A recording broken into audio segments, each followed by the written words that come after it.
Luther. I'm the president of the Cradle to Cradle Products Innovation Institute, a big clunky name that actually says what we do.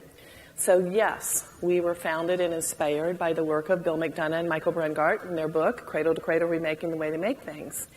They had a certification program that now is at the Institute, so we certify products. Because Cradle to Cradle can be from the molecule to the region, but we're way down on the molecular level. We put innovation in our name because as companies go through the cradle-to-cradle certification process, they invent new materials and they invent new processes as part of their production process. Institute, we just wanted to look big. We just gave our name Institute because we just wanted to be big. It's really funny because I'm from San Francisco. Whenever I come to the South, I'm always reminded about the first talk that I went to in California. And there was a gal up there and she was saying, I moved up from the South and I got involved in the environment. It's the best thing I ever did. And I gave this guy my card and I'm just sitting there thinking, I'm 1 week in California, don't know anybody. Oh, she must be from Alabama. She's got that beautiful dark hair, that, nice creamy skin. But no, maybe she's from Georgia. And I've got all these things running through my head and running up to her at the end of the speech and saying, Claire, where are you from? I'm from Laguna Beach. So if you say you're from the South in California, it means you're not from Alabama, you're from Laguna Beach. So I got my little taste of California. But I've been there 11 years, and one of the reasons that the Institute is in San Francisco is because we had the backing of Governor Schwarzenegger. So when we started the Institute 4 years ago, we had the nice backing of Governor Schwarzenegger. So we're all excited about that.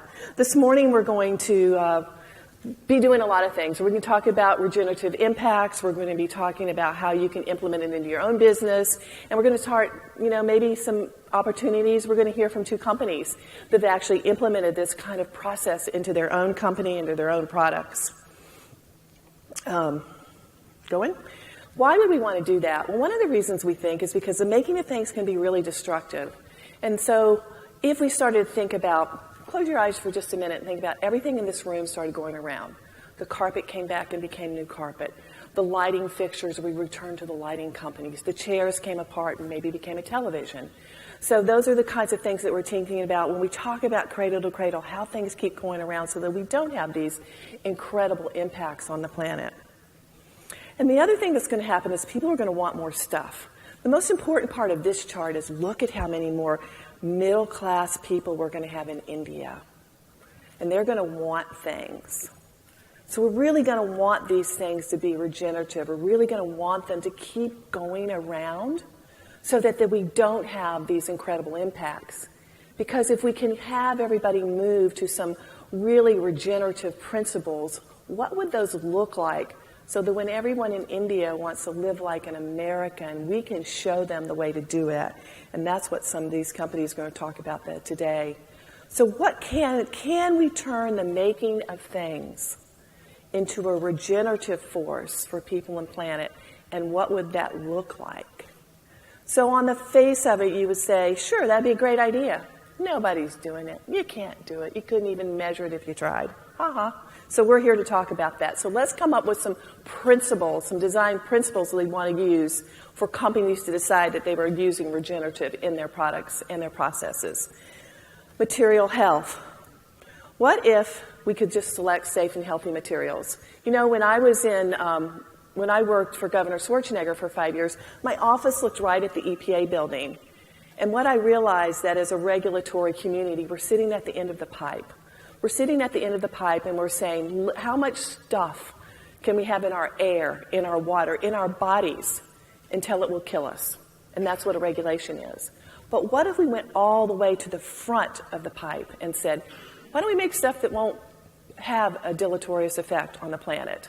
What would that look like? Let's just start from that, and then we won't need regulations anymore. And let's make stuff that keeps going around. Now, part of my job in California was to run the California Beverage Container Recycling Program. We were trying to recycle 24 billion containers. That's a lot of bottles and cans. We got pretty good at it. We got to where we were actually recycling 81%, but we had the infrastructure in place. We had the messaging in place, and we had motivated customers because they knew those bottles and cans were going to keep going around, so they would bring them back, but they'd also get a nickel. So that's really great. And what if we could make everything with renewable energy? I love my friend who lives in Santa Monica. When I go to her house, every light is on, and it drives me nuts. I said, what is it with you? I don't care. I'm powering my house with the sun. I've got so much energy coming to my house. Leaving a light bulb on doesn't make a difference. I've got plenty of hot water. Take as long a shower as you want. And you can see in a minute how your mind just starts to shift because you're powering with the sun. And that's what we'd want to have as a principle for regenerative design. And water stewardship. There's a lot of great water in the world, but a lot of it's messed up, and some of it's from manufacturing. So if we could get manufacturers to clean water on the way out of the factory, think about that for a minute. Think about all the rivers we've seen in China and the pictures we've seen where they say, we know what next year's color is going to be for the fashions because we can go look at the rivers in China. But what if every factory in China cleaned water on the way out so that it became this amazing process, and in our lifetime, we cleaned up all the bad water? And you see how positive this gets to be, and it really gets us out of this, we got too much stuff and there's too many people and all the blaming and shaming that goes on. And that's why I love this sort of powerful idea.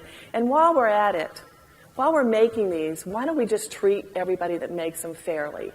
And let's have that as one of our regenerative principles. And what would be the benefits of all this? Could you measure it? Because intuitively think, this would be a great idea. I know when I started this, and I said, I love Cradle to Cradle, I love the ideas that things keep going around. Does it really work? Because my family's from Missouri, so I'm a little bit of the show me state. So we had to start with products and their production processes. And then we decided we'd measure them, and we hired an outside firm. And we got 10 companies to come along with us and said, if we could measure the environmental, economic, and social impacts of what you're doing with these regenerative principles, what would it look like? So we got a consulting firm, and they're pretty good. They actually did something for Puma called an environmental profit and loss, which got a lot of press, if you guys want to look for it in the YouTube. And they looked at all the standards out there, and they started saying, well, what is it? And what we found is there are a lot of standards out there, but they're very static. There's dozens of them, but they're like what you are today. I'm 100% renewably powered. I'm 25% recycled material. I'm good for the planet. All those things, but it's just about what you are today. It didn't have the continuous improvement process that is part of regeneration. So they took this approach where they looked at regenerative criteria. They assessed the product at the product level. They also went up and did a corporate social evaluation. They did a company analysis. They looked at the business impacts, and they did an evaluation of the brand impact. This took about a year, and we had this outside group, these universities, Oxford, Yale, and a university in the Netherlands, Delft, and they sort of oversaw the scientific process that they were using. It wasn't easy, because we had to look at a lot of stuff. We had to look at life cycle analysis. We had to look at corporate responsibility. We had to look at financial work. And then we had to aggregate that into the criteria and then overlay it with all these impacts. But we were able to do it. And it was one product with each one of those companies. But we were able to get some pretty good data. And this is what we found. You can still make money and do something amazing. It's pretty incredible. I was so excited because I thought, well, what if we get this back and we find out that people spent a boatload of money doing the right thing and they still didn't realize the benefits of it. So if you look at each one of the criteria, so in the 9 companies that we looked at, we found 20% of their products were optimized. So when they looked at what's in their products, they said, you know, this stuff doesn't look very good. I'm going to trade this out. I'm going to exchange it for something that can be recycled. I'm going to change it for something that doesn't have those environmental health impacts so that my customers can feel good about getting my product. There was a 10% increase in preferred product materials, and 180 pounds per ton of product was actually exchanged for something that was safer and healthier. So that regenerative idea got really embedded in the product themselves. 96%, I was always curious about where that came from, because if it was 9 companies and the 9 products, then where did the 96% come? So it's something on the thing, but it's basically 100% of them decided that they would create a product that it could either be composted or recycled. So if we could scale this up, and it wasn't just 8 products, but it became 8,000 products, or 80,000 products, or 800,000 products, and each one of those companies was designing their products so you could either take it back or compost it, then everything you used this morning had an end of use. That's what we're looking for. That's what regeneration is all about. There was a 10% increase in rapidly renewable or recyclable product materials. So not only did they design their product to go back, but they also designed it with materials that could come back. And 1,000 pounds of waste were avoided. So you can see the little True Cost is British, and they're putting their things in tons, T-O-N-N-E-S. It's cute. This is, I think, the most amazing slide. So it's not just decreasing your energy, which they all did, and they decreased their carbon impact, but they also increased their use of renewables. A couple of the companies went to 100% renewable. Steelcase took 50 cents of every dollar they saved on energy efficiency and put it into wind power.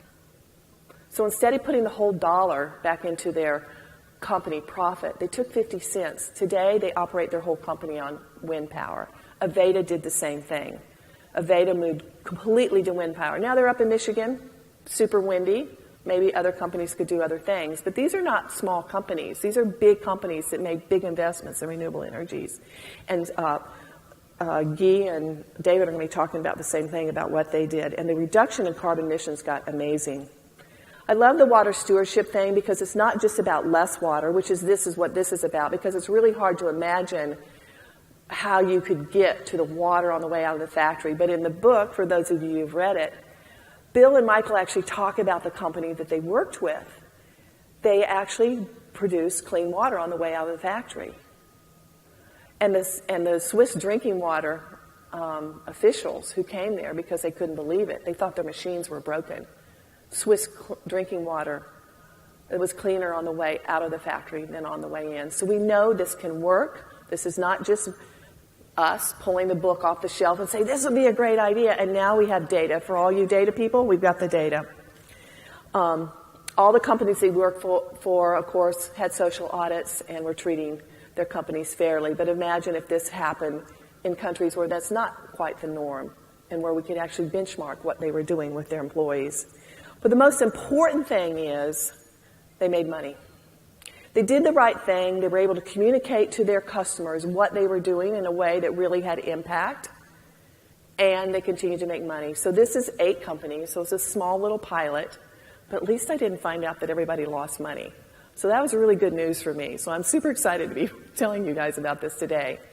6% increase in sales a year after they implemented the regenerative design, and a 20% increase above their peers. So this is important because we were just coming out of the recession. Many of these companies were impacted by the downturn in the building. But they were able to market and tell their story in a way that they were actually able to increase their sales. And they also had huge savings with their water and energy efficiency programs that they put into place. Here's where we are right now. Regenerative design can work. It can work for your company. It can work for your product. It can also work for the planet. But I'm only at the innovation stage. And I need a lot more companies to jump in and start doing this. This is the important part of what we're trying to scale and why Bill and Michael gifted this certification program to the Institute. We now have 14 accredited consulting organizations that can work with companies across the world. 2 are in Brazil. A bunch of them are in Europe. And we've got 2 in the United States that can help your company go through this process. But right now, I'd like you to hear directly from the companies who have innovated, who have actually put this into their product and their processes, and let them tell their own story. So we've got 2 guests today. The first one I'm going to introduce is Guy Van Mark. Guy is here from Europe, ACG Glass, and he's going to tell us about the work that they did. He's the Environmental and Standardization Director. Please welcome Guy Van Mark. Thank you, Bridget. Good morning, everybody. Indeed, I'm Guy Van Mark. I'm with ACG Glass Europe. ACG Glass Europe is the European branch of ACG Glass, a Japanese company. It's about the largest flat glass manufacturer in the world. I say one of the largest because when you look at people, you hear people, they say there are 3 largest manufacturers of flat glass in the world. So we are one of them. The company is about 55,000 associates around the world, and in Europe we are 14,000 people. We produce glass for essentially building, automotive, and industry. And I'd like to explain to you today what is our story, where we came from, and why we end up with Cradle certification for our product. And to start with, you have a picture behind me of our brand new headquarters in Belgium.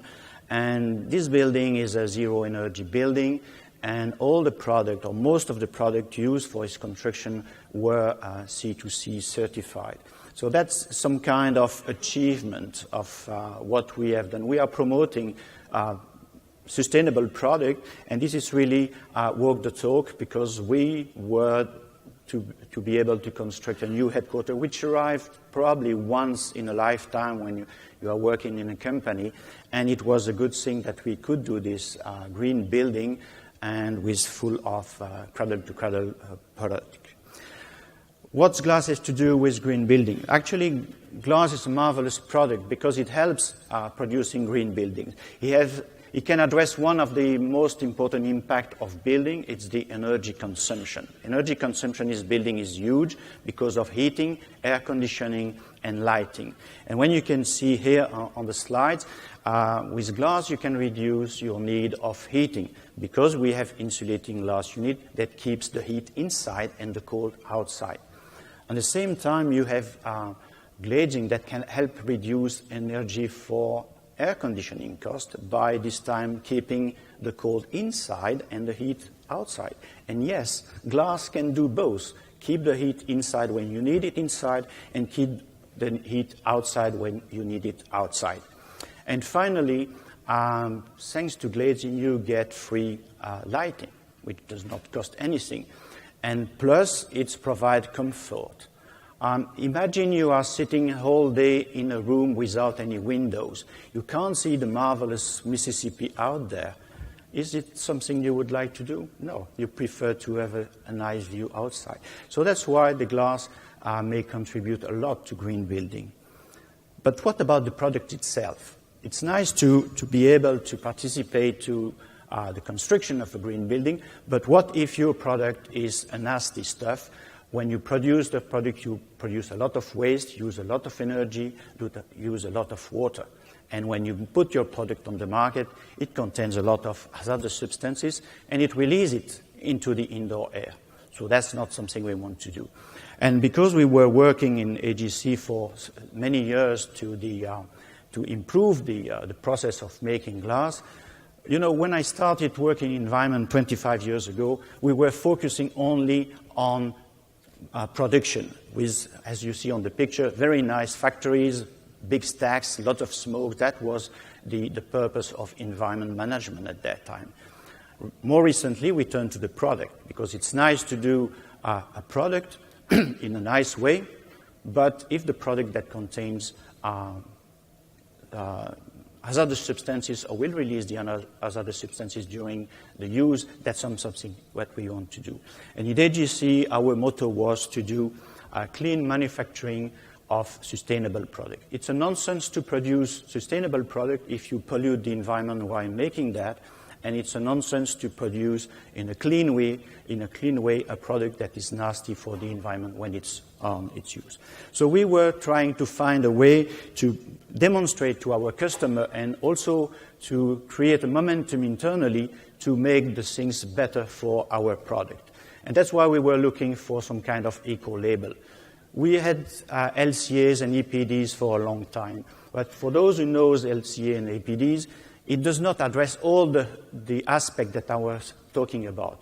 It will give you a nice information about how the whole lifetime of your product, but does not give you any information of the content of dangerous substances. Are you using forced labor? Are you using children to do your product?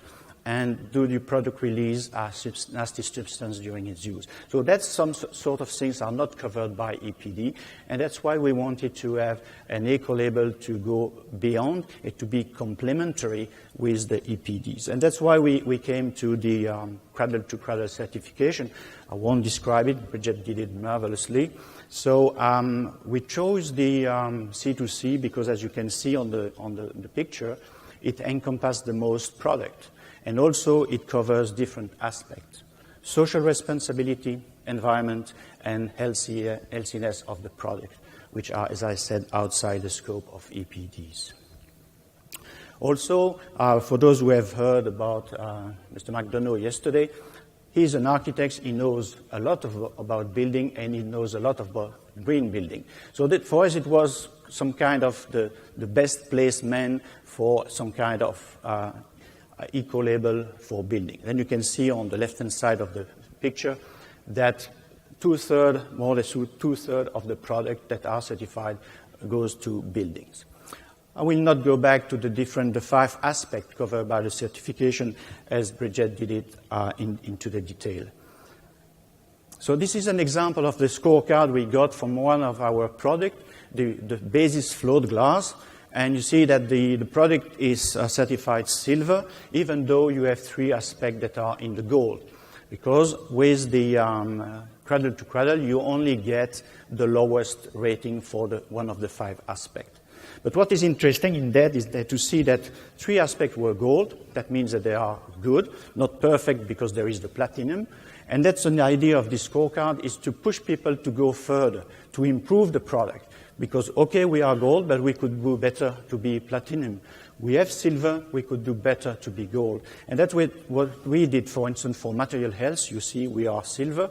And then we worked on the product to improve the product. It was silver because there were 2 small components that were in a blacklist, and we changed that to other products, less dangerous. And I'm turning to Bridget and hope that next time we will have a gold for material health instead of the silver. Unfortunately, for the renewable energy, we have a kind of problem. Melting glass, you need to melt sand. You use a huge amount of energy. And today there is no way to use that electricity or windmill. You need to rely on fossil fuels. So we have a problem there. But that's not because of that we don't work on that. I will show you. Then we have this assessment by True Cost as Bridget told us. And this is the result for one of the products. You see that in the different aspects, toxicity, reutilization, energy, water, and material, there were a benefit, and also that increased sales. So those are the 2 aspects of the Cradle to Cradle certification. And to show people that your products are good, you benefit in 2 ways. First, you access new market, or you increase your market share in some markets. And secondly, you reduce your cost because you recycle, because you reduce your energy consumption, because you reduce your waste. And let me give you some example of what we've done in the company. That's for the sales improvement. You know that if you have a Cradle to Cradle certified product, you got a few points, additional points in LEED certification. So the benefit here is that it helps our customer to get their building certified according to LEED. So that means that even though the customer will not choose you right away because you are C2C, it helps him to achieve his goal, and you become some kind of preferred customer. Another example of increasing market is accessing new market. Singapore is very far from Europe, and at the beginning was a bit strange how and why would we go to Singapore to do project. But actually it's that because we are, AGC Glass Europe is the only in Europe and Asia manufacturer that has this, the C2C certification. And it helps us to get our products certified according to Singapore Green Building Council. So that's why it gave us access to a far away market. And you have a picture of a nice building, a nice project that we have won and made with the C2C certified glass. Another example is coming to savings. You can see here we recycle about 1 million tons of glass cullet every year, which allows us to save more than 1.2 million tons raw material and save 300,000 tons of CO2. Power, I mentioned that renewable energy was an issue for us because we rely a lot on fossil fuel, but that's not why, for this reason, that we do not do anything in renewable energy.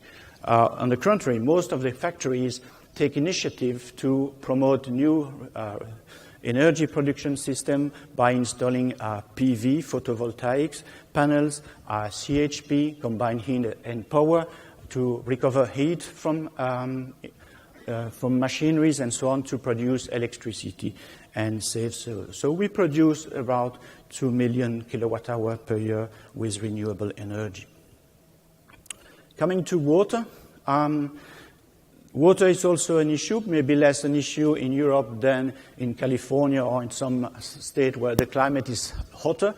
But though we pay a lot of attention to water, and this is an example of a factory, they simply dug a stormwater basin where they collect all the stormwater, the rainwater from the factory, and they treat it in the small plant that you see behind the pond and reuse this water into the factory. So this factory has nearly zero water discharge because all water goes back to this storm basin and is reused as much as possible. So that's an enormous saving as well. And finally, concerning the material health, there are more and more concern in Europe about the indoor air quality. You know about the sick building syndromes. That's something that's very, at the moment, very important to people. And there are more and more certification. You see an example of a certification. It's in French because it's France, but there is the same kind of system in Germany and others, where you have to test your product and show that your product does not release, in this case, VOCs in the indoor air. And that's important to have those products that comply to it. And C2C help us to have our product by reducing the nasty component in the product.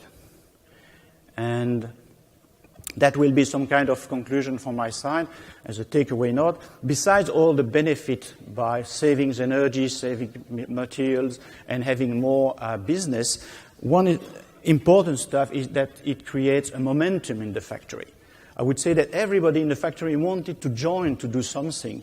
When we start advocating for this kind of certification, all the department, production, research and development, sales, they all wanted to do something, and we have plenty of new projects going on for supply chain and so on to improve the product and make really clean manufacturing on sustainable products. And I thank you very much for your attention.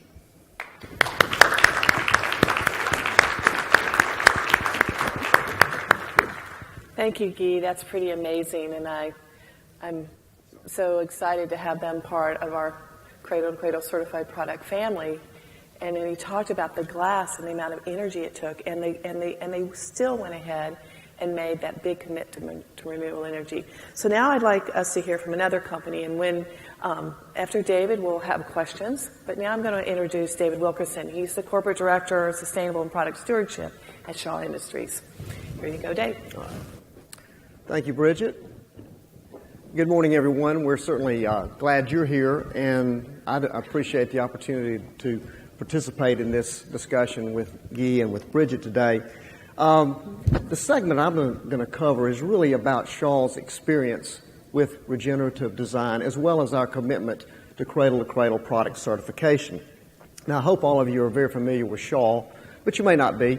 Just a quick overview of who we are, what we do. Shaw is a global flooring provider. We are very involved in residential and commercial carpet manufacturing, but also are a large manufacturer of hardwood flooring, laminate flooring. We sell and distribute tile and natural stone. We also produce sports turf. Point I would stress is that we're deeply engaged in the flooring market. We're part of Berkshire Hathaway. You're probably familiar with Warren Buffett's holding company. And that dates back to 2001. Corporate headquarters is in Dalton, Georgia, and today we have over 23,000 employees. One of the things that's significant about our business is that we are the largest carpet manufacturer in the world, but a lot of people don't realize that we're also the largest carpet fiber producer. And I say that because I think it reinforces Shaw's ongoing commitment, which dates back for many years, to being not only a low-cost producer, but being a company that can provide the best service and the best quality and performance of products. One of the other things about Shaw that I feel confident in talking about, because I've been at Shaw for many years. It was my first job out of college, and that was more than a few years ago. But the fundamentals of sustainability have been embraced by Shaw's management team for many, many years, in fact, decades. In fact, if you were to talk to our CEO, Vance Bell, today, he would quickly comment and say that sustainability is a core component of our business strategy. And when we talk about sustainability at Shaw, we routinely factor in what you often think of as the core components, the triple bottom line of sustainability: people, planet, and profit. But we also incorporate the importance of innovation. In fact, we talk about sustainability through innovation at Shaw. And the four components basically make the legs of the sustainability stool, which we are big advocates of. Now, the sustainability strategy that I've discussed really ties into our commitment to regenerative design. And when we talk about regenerative design or cradle-to-cradle product design, I mean, it truly does begin with the total life cycle of the product in mind. In fact, we often say design with the end in mind. And to do that, it really is important to have life cycle assessments so you can truly understand what are the areas that need to be addressed, not just from a manufacturing standpoint, but also end of life. And the regenerative design concept really encourages a manufacturer to look at his product, be very holistic, but also focus on modeling nature, emulating nature from the standpoint of how you build a product. When we talk about regenerative design or cradle-to-cradle design, we also talk about wasting nothing. Trying to emulate nature means that there truly should be no waste in the manufacturing process, and at the end of a product's life, there's an incentive or there is a reason to bring it back to basically disassemble the product and use those components to make that same product over and over again, and do so without any loss of quality or performance. So that is the goal. Now, again, at Shaw, we have been involved with regenerative design and the cradle-to-cradle certification protocol for a number of years now. Bridget has already recapped the specific components associated with certification, but I want to show you a very brief video. It's a segment of a video that we created earlier this year, and it's really a training tool that we use for our sales organization and for our customers to help them really understand what is truly involved in cradle-to-cradle certification. When you hear the term, a lot of people think, well, I guess that means it can be recycled. But it's much broader than that, as I think you realize. But let's watch this segment and see what you think. How are you living for a greater good? We're all at our best when we work towards something larger in life. Often, it's the smallest choices that create the largest impact. It's taking a little extra time to do things right, to think differently, to ask questions and learn from nature. The responsibility we have as individuals, we also have as a company. That's why here at Shaw, we partnered with Cradle to Cradle, a design philosophy that mimics the natural cycle of growth, decomposition, and new growth. Companies around the world, including many leading brands, use the cradle-to-cradle approach to design and the rigorous cradle-to-cradle certification to help ensure their products are environmentally and socially responsible. To achieve certification, products must meet all the cradle-to-cradle requirements. 1. All materials used must undergo a rigorous third-party assessment to help ensure they are safe for humans and our environment. 2. The product manufacturing process must be energy efficient, using alternative and renewable energy sources. 3. Water must be conserved and used efficiently during production. 4. Products must be designed so that all ingredients can be reused safely by nature or industry. 5. The product manufacturers must be socially engaged and at the forefront of holistic innovation. And hopefully that does give you a little bit better feel for truly what is involved in the certification process. One of the things that you may recall from what Bridget said and the previous slide is that one of the components associated with certification involves a commitment to renewable energy and carbon management. And last year, Shaw installed our first solar array. It's at our carpet tile plant, which produces the EcoWorks carpet tile that was involved in this particular study. And this is a pretty significant investment. It's our first major investment in solar. This particular array is on the roof of our carpet tile manufacturing facility in Cartersville, Georgia, but it's a 1 megawatt array, generates 1.4 million kilowatt hours of electricity, all of which is used in that facility. It is also, just to kind of get your head around the scope of it, it's 3,800 solar panels mounted on that roof. So it's not small. It's pretty significant from that standpoint. But we think it's important. We wanted our first solar investment. We wanted to make one that would be significant, so we could truly understand what are the, I guess, some of the challenges associated with operating that type of facility. This next slide, Guy showed an example, and this is an example of our scorecard from Cradle to Cradle. And you'll notice we have the 5 different components, and you're scored on each one. This is for our EcoWorks carpet tile. And again, that represents one of 9 different product platforms that we have certified.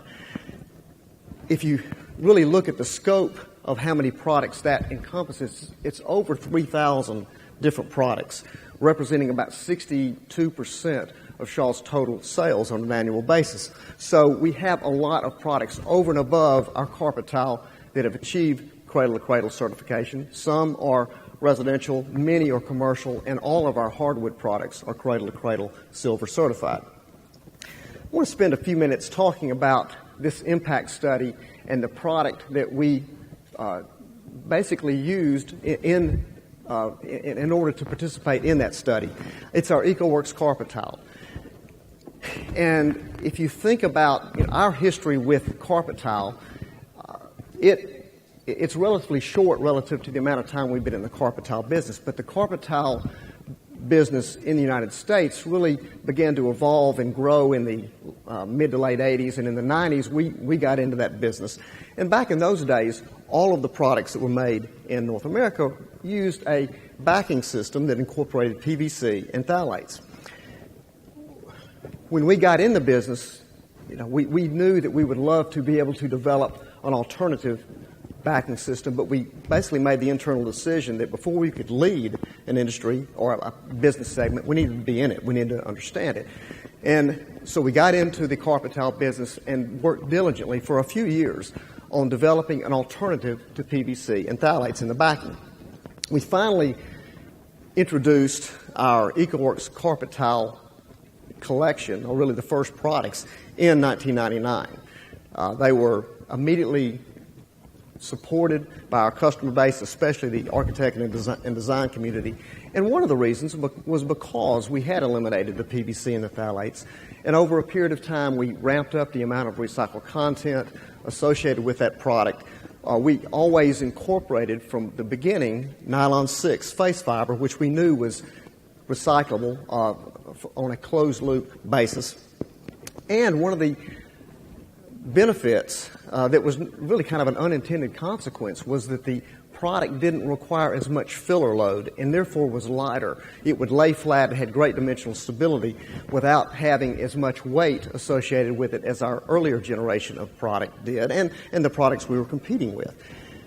As a result, not only did the product have a really less embodied energy, but it also had a lower transportation cost. And that was advantageous from the standpoint of getting the product in the marketplace. One of the things, too, that was really critical to our EcoWorks rollout was the fact that we designed the product to be endlessly recyclable.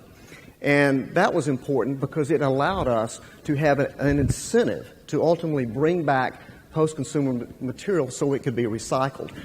to the point that we began, shortly after launching EcoWorks Carpet Tile, we began to put a toll-free number on the back of each tile. Today, we also put a website address because we sell the products internationally. And we encourage our customers, when they're through with the product, call us or contact us. We'll make arrangements to pick up the material and bring it back to Georgia at our expense as part of our take-back program. Now, we call the process that we use associated with recycling, we call that elutriation. And really what happens is we collect the post-consumer material, and we also collect any and all waste that is generated in the tile cutting process. We basically take all of that material and we shred it, then we grind it, and then we send it through a process we call elutriation. And that basically is airflow and gravity. It allows us to separate the fiber from the backing into two separate streams, and we take that backing material, we convert that into a pellet, and use that in the extrusion process for more backing. The fiber, we have a plant in Augusta, Georgia, which we call Evergreen, and that is the world's largest carpet depolymerization or recycling plant. It has the ability to process, and routinely does process, over 100 million pounds of post-consumer nylon 6 carpet on an annual basis. And we take the fiber that we collect through this elutriation process, we send that from Cartersville to Augusta and mix it with some of the post-consumer nylon 6 carpet that we also collect from distribution points around the country. That particular process ultimately segregates the nylon 6, sends it through a series of reactors, ultimately is converted into a liquid that is caprolactam. That is the chemical building block that you use to make nylon 6, and it is virgin quality. We are able to mix that with newly refined caprolactam and produce nylon 6 fiber that has different percentages of recycled content. At the end of the day, this study, the impact study, gave us a lot of results that were predictable, some of which, though, were very pleasant surprises. The most pleasant surprise was the fact that when we introduced the EcoWorks, it allowed us to basically phase out really quickly out of the PVC backing system that we had been using, and also we saved energy, we saved money as we basically scaled up our production. And today, we have experienced a 340% sales increase based on where we were selling in 2004. So with that, I'm going to turn it back over to Bridget, and I think we have a Q&A session.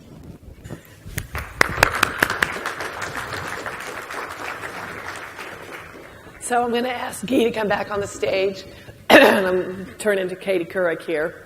So if everybody could just move their chairs to the middle. We're going to ask these guys. So you got it, right?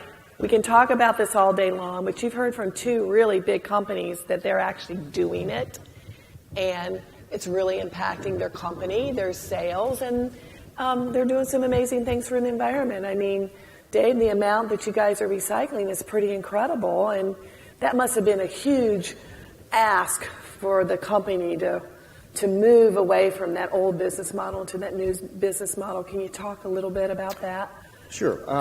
I mean, it was a big move, but it was not something that happened quickly.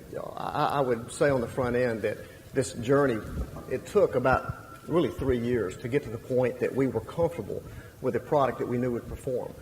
And the challenge that we received on the front end from our senior management was to, make an alternative backing system that didn't require the use of PVC and phthalates, but also make sure that the product was endlessly recyclable, performed better than the products that we had been making, which were comparable to what the competition was offering, and also make sure that they were price competitive. We wanted to make sure that we didn't put the product at a competitive disadvantage by having a significantly higher price. So all those challenges ultimately took time to wrestle down to the ground and come up with a solution. But once we introduced the product, it pretty much began to take hold in the marketplace, and we were able to quickly convert out of the old and into the new.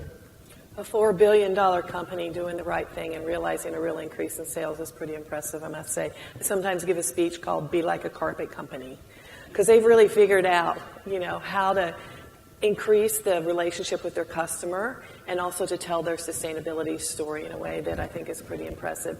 You know, Guy, when I first met your team, they were telling me that you had looked at a lot of different systems for how you were going to tell your sustainability story. Tell us about, you know, some of the hurdles that you faced in moving to the more regenerative cradle-to-cradle process.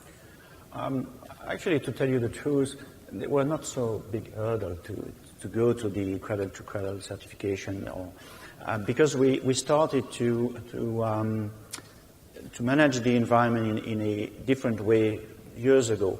At the mid of the year 2000, I started a campaign in the company that was called Going Green, which is not very original, you would say, but that was a way to show to people in the company that whatever they position in the company, production, sales, marketing, supply chain, they can do something to improve the environment in the company. And before we started to look at the production and our own activities, and then we start looking to what can we do with the product and for the product. And finally, going to the Regenerative certification was just a normal flow, a normal way of working, because it was already, the mind of people had already changed, and there were no big discussions with fights, some saying no, yes, no. No, everybody felt that it was normal course of life in the company to go further, and it was an additional step. So actually there was no big problem. Great. I didn't know if anybody in the audience had questions, but if you do, you're going to come up to the mic. Hey. Oh, that's great. Hi, I'm from SunPower Corporation. We just joined the club. Right. Congratulations. Yeah. And I'd love to get insight from you guys on how you've been able to help the market give you credit for all the great work that you've done. And I think a lot of the benefits are evident on the cost side, but on the revenue side, I'd love to hear some stories or anecdotes about how you've been able to get credit for all the work that you've done on this. So yes, congratulations. We have our first Cradle Certified solar panel, SunPower. Congratulations, SunPower. So excited to have them. They just got their certification last week. So yeah, so a new company is getting into this and they want to tell their story. So what kind of advice would you give them? David, you've done an amazing job marketing your sustainability story. Well, it's I guess a multifaceted story that you ultimately talk about. But in our case, the success of the product in the market has basically allowed us to tell the story and have an audience that's very receptive, because they, for the most part, are familiar or beginning to get familiar with the attributes of our EcoWorks carpet tile and Shaw's involvement with the Cradle certification protocol. So it's not like it happened overnight. In fact, this video that I showed you, one of the reasons that we produced that was just to help both on the commercial side of our business and the residential side of our business, help our customers understand a little bit more about what truly is involved in certification, so they could speak to their clients, to their customers about, yes, it's much more than just a product that can be recycled.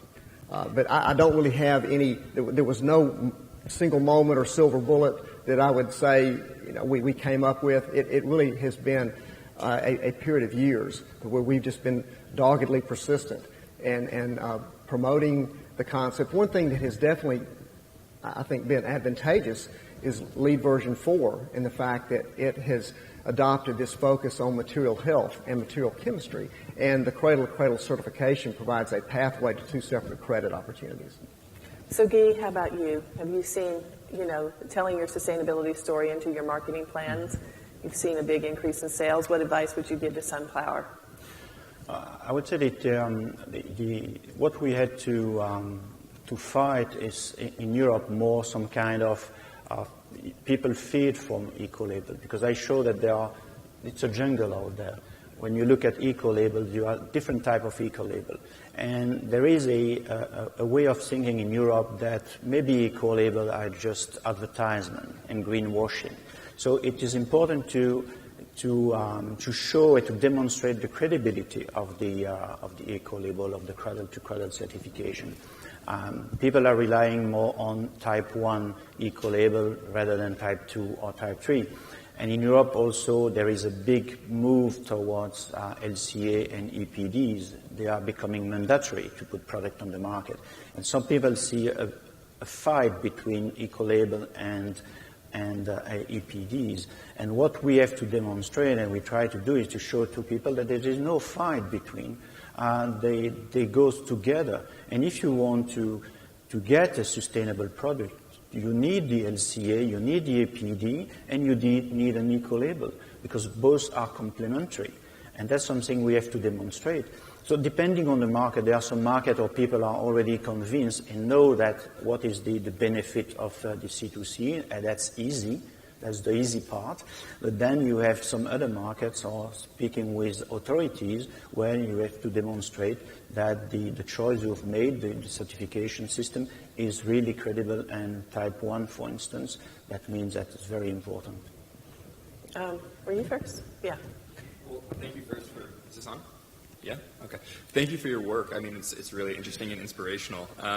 Bridget, you mentioned that you are really looking for more companies to jump into this, and I think a lot of that is probably corporations, but are there also resources for new startup companies and B Corps that are looking to make Cradle to Cradle part of their DNA as they start a new idea? Yeah, so the Cradle to Cradle design, you can always leverage off that philosophy. The certification program just gives a visual to your customer. So if you go through the certification program, you can actually say, this is what we've done, we've measured it, we've benchmarked it. We have online webinars that Stacy Glass, our colleague who works in the built environment, maybe Stacy, just stand up so everybody can meet her. She's around a lot more than I am, and she's really focused on all this. The other thing is we now have an online course for designers. And it gives a really nice overview of each one of the criteria, and it's all narrated by our technical director, Dr. Mateo Couch, and he gives a really nice each criteria and what it requires. So logging onto that and kind of seeing it is nice. We have a little fund for textiles, and we also have a boost program. If you feel like you're a small company and it's a little bit too much, you can just contact us and we can talk about it. We'd like to see a lot more companies. And the certification program really runs from the small to the Shaw is probably the biggest company that's involved with us, but we have many small companies that are involved with us, and they're really using it as a sustainability platform. We have innovation stories on our website all about how they used it. So we've got 65 different stories of companies telling their own story, just like Shaw and ACG Glass were doing. So you can get some inspiration from that, and we can connect you. So if you get on my website and say, oh, I'd love to be connected to XYZ company, it's kind of like us, or we could partner with them, we're really happy to do all that. So it's Bridget at C2C Certified, super easy to remember, and Stacy also around a lot. So just reach out to us and we'll be glad to get you into the program. Like I said, I don't need 250 companies, I have 250,000, so that's my goal. Jim? Thank you. Jim Schulman with the Building Materials Reuse Association. I'm curious about percentages. David, I saw the 47% of recycled component, and I'm wondering, is that a limit, or is it just where you are now? Is there something that happens after 47%? And then just in general, and this would apply to AGC as well, is there a point at which adding more cullet actually degrades the product? And ultimately, could you foresee actually salvaging other people's carpets and glass in order to manufacture the product? Yeah, good question. On the carpet side, as far as the 47%, that's gradually ramping up. Technically and theoretically, the more material we're able to bring back, the more we can add back into the recycling process and into the production steps. But there's going to be a limit, keeping in mind that if we wanted to just have more recycled content, we could dump more recycled content filler into the backing and raise the weight and raise the recycled content. But we feel like the dematerialization is really more important than just having a higher recycled content percentage. So that's one of the reasons we've chosen not to push that any further. because, again, if you add weight, then your transportation cost goes up, your greenhouse gas emissions associated with moving the material around increases. And so there's a balance. We feel like we could probably get to that 50% range by making other tweaks, other modifications in some of the raw materials that we use, but we're pretty comfortable in that realm today. So, Guy, what about you? Don't you get other people's glass, or do you just get your own glass? Yeah. About glass, you can go. Today we're running about 30% recycled glass in the new product. I would say you could do theoretically you could do up to 80 or 90%, and you can recycle glass as many times as you want. There is no degradation in the products itself. So, but the limitation today, if we are only 30%, is that it's the availability on cullet. Today there is no scheme in Europe, at least. I'm not sure about the US there is no scheme to get back the glass. And when people destroy a building, they tend to crash everything, and they don't collect the glass separately. Also, it's handling glass. It's something you need to learn a little bit about because it can be dangerous. So the limit today is really the availability of cullet from end of life of building. We are working on that. We are trying to establish a scheme to ask facade makers and others to bring back the glass. We don't put a phone number on the glass because you would not like to have this number in front of you when you're driving your car. So we don't do that, but we are trying to find other ways. Also, glass is heavy, so it's not as easy to transport, but we work on that. Thank you. Jim, I direct you to Delta Development in Park 2020. They've actually made some buildings that can be disassembled. The interesting thing about that is they got a lower rate from the bank because they showed the bank that at the end of the life of the building, they had very valuable materials that they were going to be able to use. So we're actually stockpiling raw materials. So instead of the accounting principle where materials are actually, degraded over time, they actually go up because the cost of steel is going to go up, the cost of glass is going to go up, and they got a better rate from the bank as a result. But I would just direct you to that Park 2020 site and look at some of what they've done and try and actually taking that principle of this building can be disassembled at the end of use and putting it into practice. It was really interesting, about a 5-year journey that he did with Building Dunn, his design firm. So I'll direct you to that. Sure. My name is Danny Huffaker. I work in sustainability at Georgia Pacific. David, you talked about integrating a life cycle assessment into the innovation process. Some questions are, what tools did you use to do that? How long did it take? And was the EcoWorks product launch a direct result from that integration? Well, we've been doing life cycle assessments on various types of products for a number of years. Specifically with EcoWorks, we had done life cycle assessments for our earlier generation of product. Then we began to develop the EcoWorks alternative backing system. And once we were finished with it, we did an LCA on that as well. Today, we do LCAs internally, and we have them third-party verified and certified. But it's the starting point in the process. It allows you, as you know, to understand what are the impacts at each stage of from extraction to manufacturing to distribution and use, and ultimately what happens to it when your customer's through with it. So, we in the development of the EcoWorks product, we knew that we wanted to have a recycling pathway, and we've been fortunate in that we do, and it is especially viable in that we can pay the freight associated with transporting the material back, send it through our elucidation process, and end up with these raw material streams that are slightly less expensive than buying virgin raw materials. So there's a financial incentive for doing it, in addition to an overall environmental incentive. We'll have our last question here. Hi, Alessandra from Brazil. We just get assessor bodies, accredited assessor bodies. Yeah. We're leading with a problem, probably just in Brazil, I don't know, that many products are claiming they're ecological, they're sustainable, but they are just hiding, they don't work. They don't the performance standards, they don't comply with it.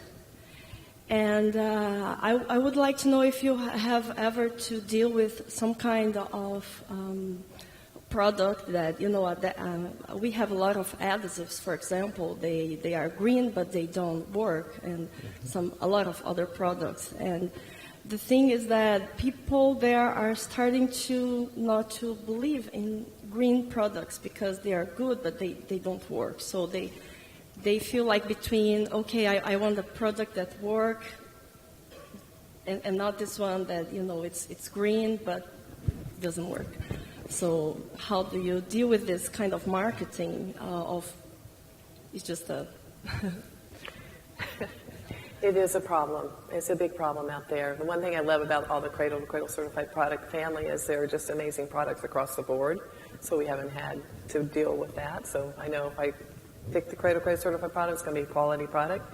So we need to do some more marketing in Brazil, but maybe David and Guy have some ideas as well for countermanding the green claims and products that claim to be green and they're not very effective. Yeah, I mean, it's in any industry you're going to find greenwashing, and it is frustrating if you're producing a product and talking about the sustainability or the green attributes and being transparent in the way you provide information. If someone that you compete with is doing something that isn't right, it's frustrating. But there's no, I guess, except for FTC, there's really no, governing body that steps in and says you can't say that or can't do that with frequency. So basically, in our case, we try to do the best we can, be transparent, focus on making sure that what we are doing is credible, and using third-party certifications and having an annual corporate sustainability report that is assured by a third party. I mean, those are some of the steps that we can take, but it doesn't solve the problem, but it makes us feel better about what we're saying. Nutritional label for the material, and we would start to put all the numbers for the ecological claims, but then we started to watch the technical issues also because we started to find a lot of problems. So I just suggested Susan, I spoke to her yesterday, probably to have a minimum program requirement like in LEED. If the product has a standard, it has to comply with it before getting a Cradle to Cradle. Yeah, this is a really important note. So one of the agreements we had with Bill and Michael is that they would train their own competition.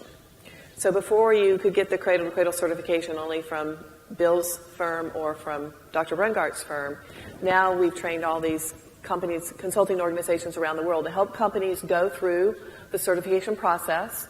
When they finish, they send their report to us. We say, good job, and we send them the Cradle to Cradle certified trademark to put on their product. So I just want to be really clear about the role of the Institute. So I've really enjoyed being at the end of all their hard work, looking at it and being able to say amazing, and being connected with these incredible companies is just one of the pleasures of my life. And when I see the contract come across my screen of DocuSigning, I get to sign the trademark license agreement, and one more company comes into the family this morning. We have our first Cradle certified paint, Benjamin Moore. Second paints. We have 2 paints, and love to have drywall. And many of the Cradle certified products are featured in the Hanley Wood Building Home. So if you want to go down and take a look at what these products look like, and they are going to be in that building home, and we launched that this morning. So I just want to say thank you to all of you for coming in. And we talk about this, and the world needs a new model for how we can live. What are the lessons learned that we can export to Brazil, to China, and India, and the companies and the work they've done, and maybe this is the legacy we're all going to leave. So thank you to everyone for coming this morning and spending this hour with us, and a special thanks to Shaw and ACG Glass for being here this morning as well. Thank you.